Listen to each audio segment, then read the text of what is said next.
Now this is probably a boss. Oh, called it. Hi there, buddy. Ow. Okay, okay.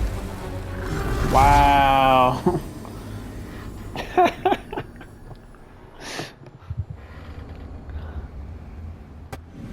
32 hours, 110 deaths later, it is done. Demon Souls for PS5 is finished, another chapter in the Soulsborne saga. So in case you didn't know, Demon Souls set the bar for Dark Souls and all other Souls games to come after it. Demon Souls is the first Souls game that bred the idea of such game-changing genre that a huge fanbase dwells on. This version on PS5 is actually a remake of Demon Souls, which originally released on the PS3 way back in 2009. Like I said, this was the first Souls game, so let's get into my thoughts on Demon Souls.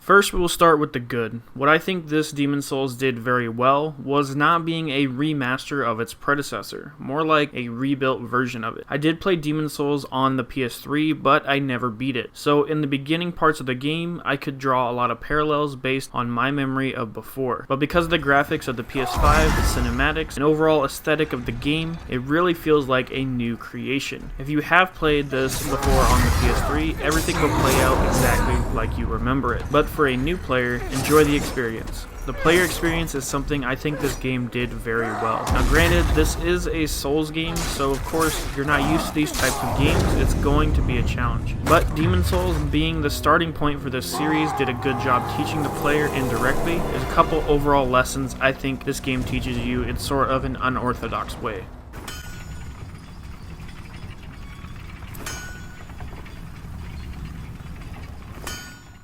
Lesson number 1 being to understand the value of souls. Souls in this game serve a couple purposes. As you defeat enemies, you will collect souls. These can be used as XP to level up your stats in the game. Souls can also be used to purchase items from vendors, along with use with upgrades materials to level up your weapons. Now, if you die, which will probably happen a lot.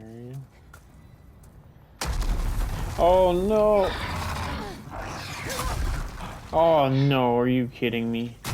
You'll leave a blood stain near where you died, and your souls will drop there as well. If you are able to pick up your souls, once you respawn, you can claim them back. However, if you die again before reaching them, they will be lost forever. This creates an interesting dynamic again, because if you happen to have a large amount of souls but are killed by a boss, or stuck in a tricky area, the stakes become even higher. Some players might not get past the frustration of losing souls this way, but I think it serves as a lesson to value them even more. Should you risk going into an unknown area before using those souls? This is the first lesson Demon Souls teaches you.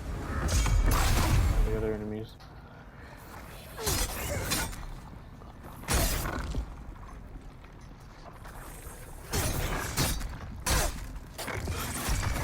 Good God, dude. Oh, is he gonna blow up? Oh, no! I died! What the?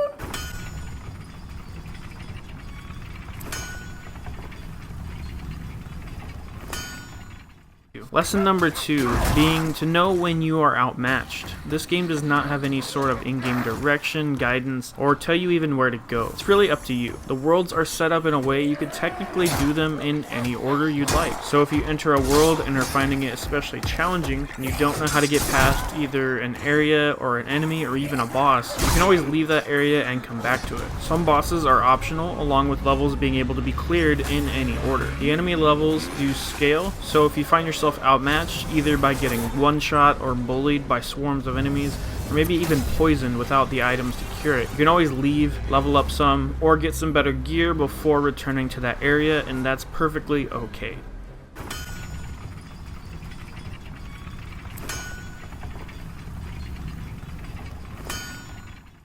Lesson number 3 Demon Souls teaches you is that every death can be a lesson in itself, except for death by falling. I really hated the platforming in this game. Again, this was before Dark Souls, so in this game you can't even jump. The closest thing you have is rolling off a ledge and falling with style. But I wish I knew how many of my 110 deaths were from falling off a ledge. Death is important because you want to learn from your mistakes. If you keep dying from the same enemy, from the same attack, in the same area, pay attention to how you die. Think, was there anything I could have done differently? Is that move able to be blocked or dodged? Are they weak against fire or magic? Should I try a long range attack? Death in this game makes you more aware, and I think that's an important lesson to be learned for this genre especially.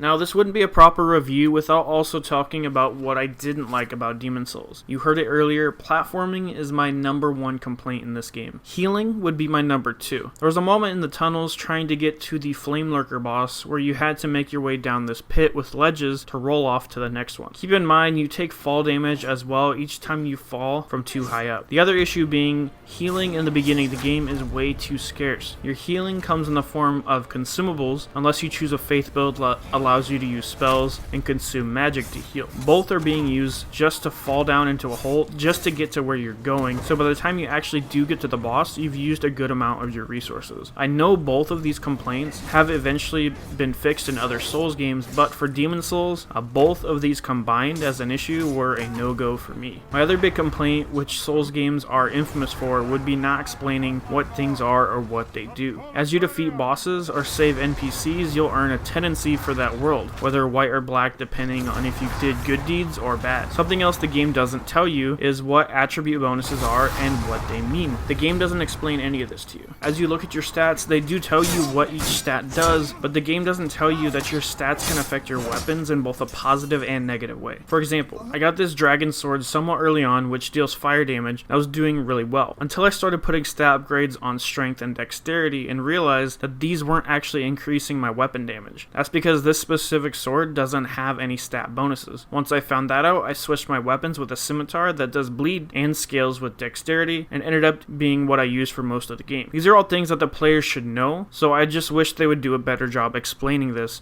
especially for new players.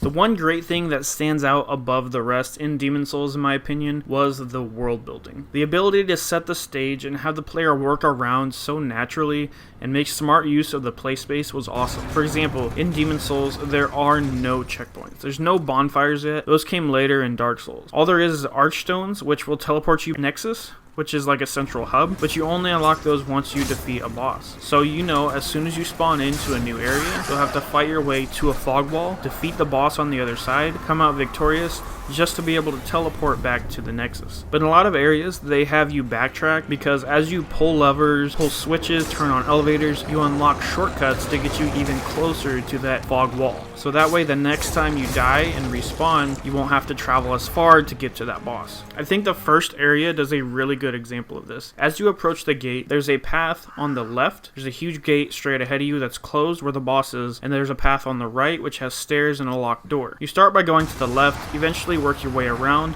to the top of the entranceway and down to the right. Eventually you end up opening the right side of the door along with opening up the gate. All of these give you easy access to where the Archstone is, but they're all making good use of the play space the player can access. Meaning once you unlock all of these shortcuts, getting to the actual boss fight is going to be so much easier. And I think Demon Souls did a really good job demonstrating this. Demon Souls really sets the bar with its world building, and it shows as the series moved on to the next game.